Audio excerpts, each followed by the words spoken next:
50,000 salary in a month. He requested to a landlord to provide him an apartment at a low rent because he cannot afford high rent. The landlord, Mr. Ahmed, accepted his request and provided an apartment at lower rate.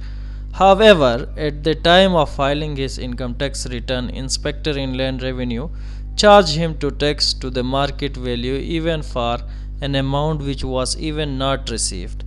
Being a logical person by applying law, do you think it is fair?